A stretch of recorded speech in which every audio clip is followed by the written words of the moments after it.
Hey friends, so as you may have seen, I posted a Q&A yesterday, so I'm going to try to get to a lot of those questions while I'm running around doing all my various things today. We have a couple of questions about underwear under the kilt, yes or no. A lot of routes to go there. I'll go the more serious one and say that I wear a light compression short underneath that. I don't go anything heavy because I throw in warmer weather a lot of times and that's miserable. I like to be svelte and smooth under there. John Herman asked, what are the badges for? They are not badges, they are patches. I did not earn these. These are not merit badges. You can decorate your kilt any way you want to. The kilt that I wear, I don't have any Scottish heritage that I know of. It's actually English. So I wear the tartan of my wife's maiden name's family, Henderson, which is a Scottish name. And then I also have some patches on there. I have also from her side of the family, my mother-in-law, I guess technically her mom's side, is Gibson. So that's another Scottish name with a lot of rich tradition. So I like to wear that on there to represent it. And then I have the crest of my family, Beach. I have I'm cheating right here looking at the picture. I have a come and take it flag. I've born and raised in Texas. I have a Lightning McQueen patch.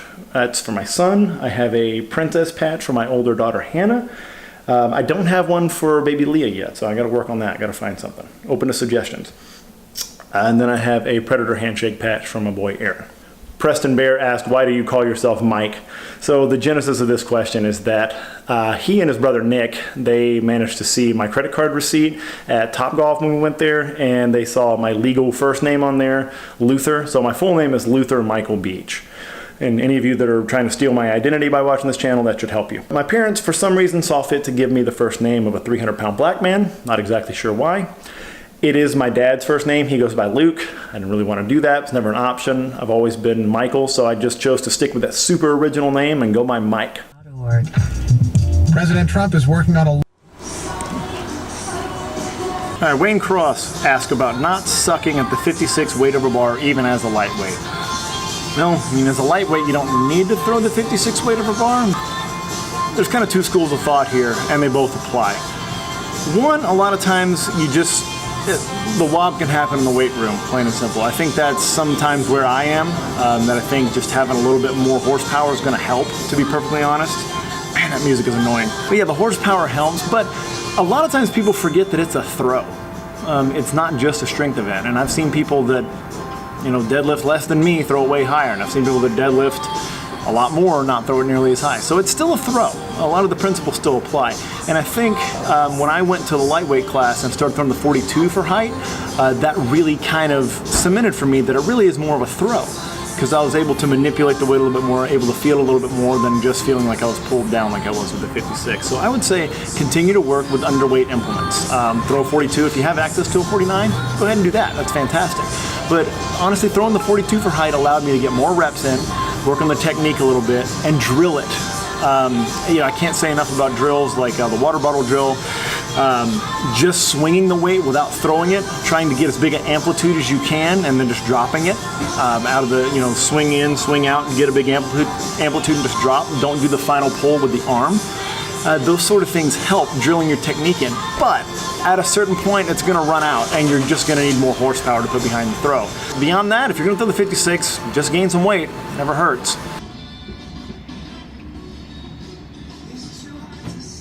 Okay, Lance asks, anything special you do in season to combat the wear and tear of all the throwing?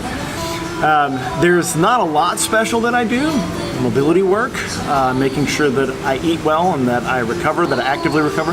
The biggest thing a lot of people do wrong is that they stop moving.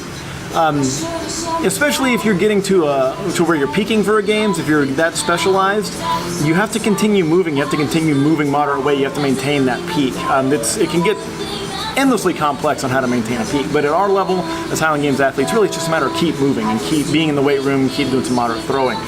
A lot of times when people are throwing more regularly, they give up throwing during the week. I think that's a big mistake. I think that gives some time for mobility issues, things to cement. If you're not targeting with mobility work and lifting and throwing, it gives those times to set in. So, you have to be smart as your season progresses. You have to reduce your drill and variation volumes and kind of focus more on the full throws and getting those nailed down technique-wise, and be smart about the number of reps. Get to your best throws in less throws during practice, because the volume's going to catch up with you eventually. The Your resiliency is kind of your currency throughout the season.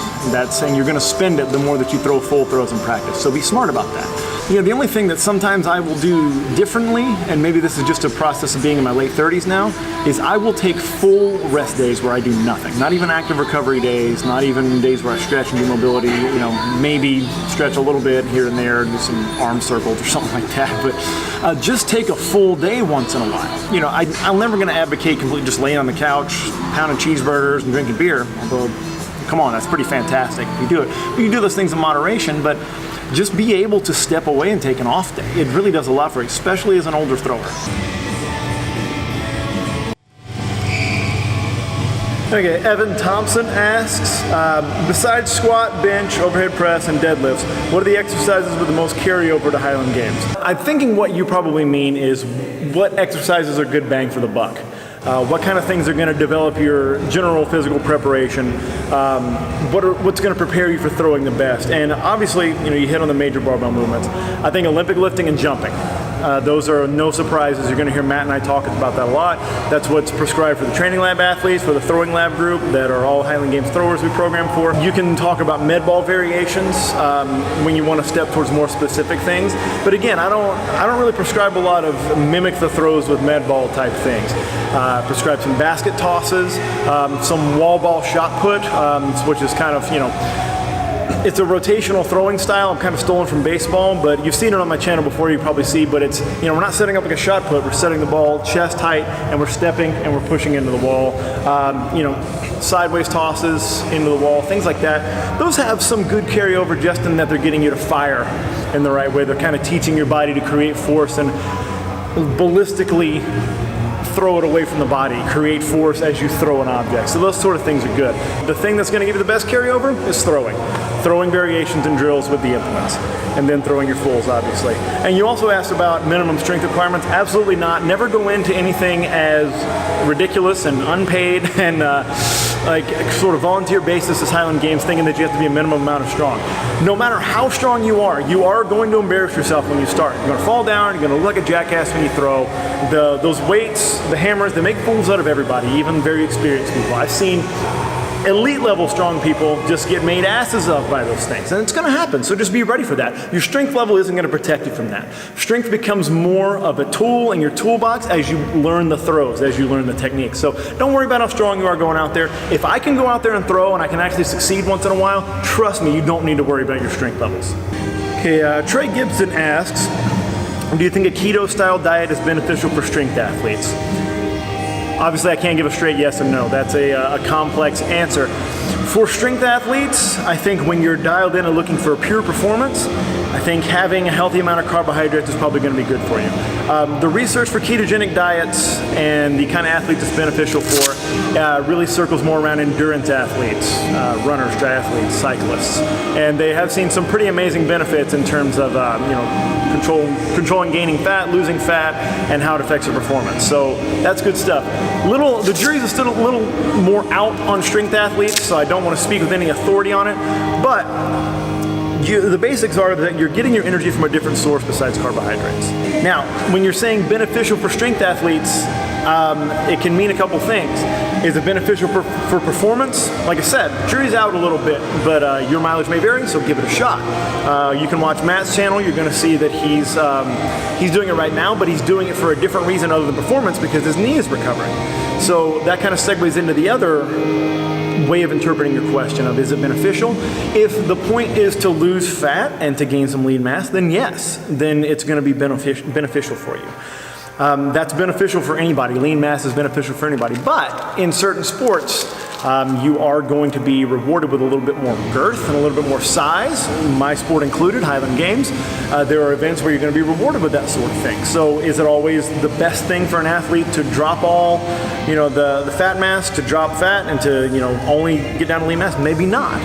So for overall health, I will always say that a ketogenic diet, like other great diets, is a great approach. So for strength athletes, if your particular goal is just to fuel performance, I would take a ketogenic diet I would put it under a microscope a little bit, see if it works for you, try it out, but then see about supplementing some carbs in there for energy. I think that's tended to work for a lot of performance athletes that I've talked to that have kind of gone the low carb route, is that you kind of have to strategically use carbs instead of them being just a staple of your diet. So base them around your training days, around your competition days.